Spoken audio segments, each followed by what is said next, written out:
Welcome back, everyone. Sheepdog Smokey here, and it appears today I am either referring to everything as karma or Oceania levels of derangement. Beto O'Rourke paid his and his wife's company $110,000 in campaign funds. Democratic presidential candidate Beto O'Rourke, his name is not Beto, his name is Robert Francis O'Rourke. He's Irish. Paid roughly $110,000 in campaign funds to a web development company while either he or his wife owned it, public records show. Beto for Texas paid Stanton Street Technology Group $58,544 during the 2011-12 election cycle, $39,060 during 13-14, $9,290 in 15-16, and $32,778 in 17-18, according to Federal Election Commission records reviewed by the Daily Caller News Foundation. Either O'Rourke or his wife owned Stanton Street, a small web development firm that O'Rourke founded in 1998, during the vast majority of those payments. Such payments are legal so long as the campaign is charged for the actual cost of services, but ethics watchdogs have criticized the practice as a form of self-dealing.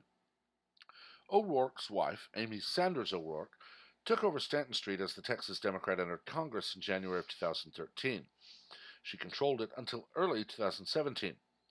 Amy O'Rourke sold her stake in the company on March 31st, 2017, according to Robert O'Rourke's 2017 year-end financial disclosure report. He listed the sale value in the $100,001 to $1 million range. For those who can't do this that quickly, that's an $899,999 range. Stanton Street publicly announced the sale more than 2 months after the fact in a June 2017 blog post that listed CEO Brian Wancho as Amy O'Rourke's buyer. Amy will continue to be involved with the company during the transition, read the post. She plans to spend more time on local initiatives in addition to joining her husband, Senate candidate and current United States Representative Robert O'Rourke, on the campaign trail. Robert O'Rourke doubled as both candidate and treasurer during his first congressional campaign in 2011 and 12, according to FEC records. Beto for Texas paid the candidate's own business for services including consulting and social media during that time, FEC records show. Stanton Street declined to make Wancho available for an interview, but Wancho agreed to answer questions via email. O'Rourke's presidential campaign, his first campaign since Amy O'Rourke sold the company, is not using Stanton Street, according to Wancho. Wancho said he thought there wasn't anything unethical about a candidate directing campaign funds to a business they own.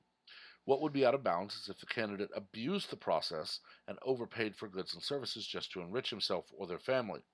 I expect the combination of campaign expenditure reporting and investigative journalism to work together to root out the situations where the candidate is abusing the system, he said. O'Rourke's presidential campaign acknowledged the DCNF's request for comment but declined to respond by press time. The only other federal candidate to report payments to Stanton Street was Democratic Rep. Veronica Escobar in 2018, as she ran to replace O'Rourke in the Texas 16th Congressional District, FEC records show. O'Rourke's political and business decisions have faced ethical questions in the past. He faced scrutiny in 2013 after purchasing Twitter stock before it became available to the general public, which ethics watchdogs say was a violation of House rules. O'Rourke faced backlash from local El Paso residents after supporting a development project that converted housing for low-income residents into a retail destination, an endeavor proposed by his wealthy father-in-law. Well, here you have it, folks. Beto, otherwise known as Robert Francis O'Rourke, white boy from Ireland, or at least his family is way back, appears to be gaming the system. He's a good little Democrat. He's kicking poor people out of their houses so his father-in-law can build a mall. He's paying his own company for services that are so wide in their definition, who knows what actually was done. His wife sold a company for somewhere between $100K and $1 million. And The list goes on and on and on. Drunk driving, attempting to flee the scene of an accident, burglary, fantasy poems about mowing down children with a car. Seems like a perfect fit for the Democrats. Fortunately for now, Ted Cruz is not even threatened by this wannabe beta male. And rightly so, as last year's election sent Ted Cruz right back to the fight. But unfortunately, O'Rourke has powerful people in the DNC that like him. And we are likely to see him as a VP candidate on one of the multitudinous tickets we're going to see as everything ramps up for the 2020 election. It's mind-boggling, honestly. Imagine if Ted Kennedy had been a Republican and drove drunk, flipped his car into a pond, leaving Mary Jo Kopechne to die as he runs back to his home and quickly showers and changes clothes so that he doesn't look like anything's wrong when people show up. Imagine if Beto was Republican and drove drunk and then tried to flee, or had a B&E record, or that infamous poem, or charges like this. How fast would we have every news outlet, except maybe Fox, going, well, these are the reports, we're waiting on corroboration. But CNN would be demanding they be fired, removed from office, impeached, however they want to say it, removed from every job they may hold outside, their assets seized, and them kicked into the middle of the ocean for being a horrible, horrible person. But because he's a Democrat, we get the same crap we got from Ocasio-Cortez on a daily basis. You can't judge me. I'm human. O'Rourke is very likely in the near future to say he has grown as a person.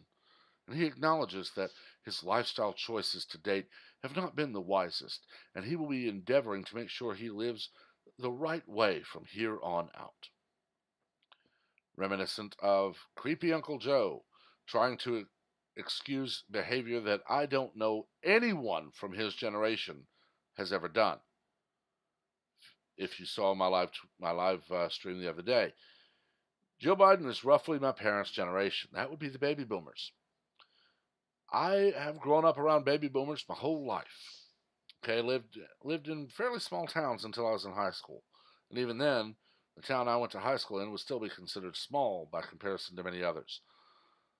I was taught by baby boomers. I was in church with baby boomers, worked for baby boomers, lived around them.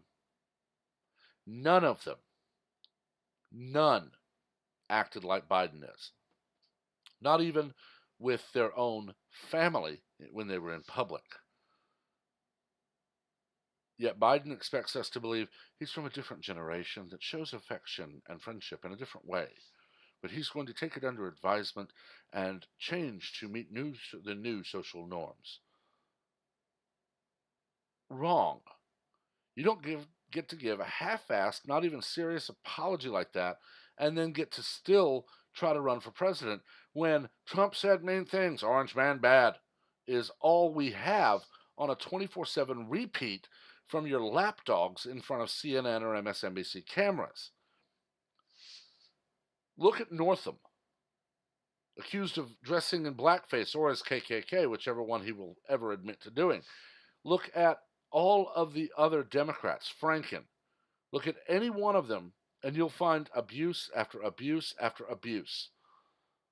Yet, that's excused because, well, they're human, they make mistakes, but they can learn and grow. Then look at Republicans. The tiniest thing is seized on as the most heinous crime possible by a human. And even when proven to be a lie, they're still to be punished for it. Brett Kavanaugh sat mostly calmly as his life was ripped to shreds. His family was all but terrorized in their home because a woman said something happened 30 some odd years ago in a home she can't remember where it was, with people she doesn't remember who they are in attendance, and some of them saw it. None of the people she called as witnesses will say anything happened, but we're to believe her. But women accuse Joe Biden, and sorry, I'll learn from it. It's insanity, people. It is just plain and simple insanity. But I've talked long enough on this one. I'm getting a headache. So let me know what you think. Keep it classy, keep it civil. We learn from a debate, not arguments. Again, I'm going to start working on a schedule. 4 o'clock a.m. and p.m., 10 o'clock a.m. and p.m., with, of course, maybe the random, I can't wait for this. So make sure and like and subscribe so you stay up to date on all of the content. Until next time, have a wonderful day.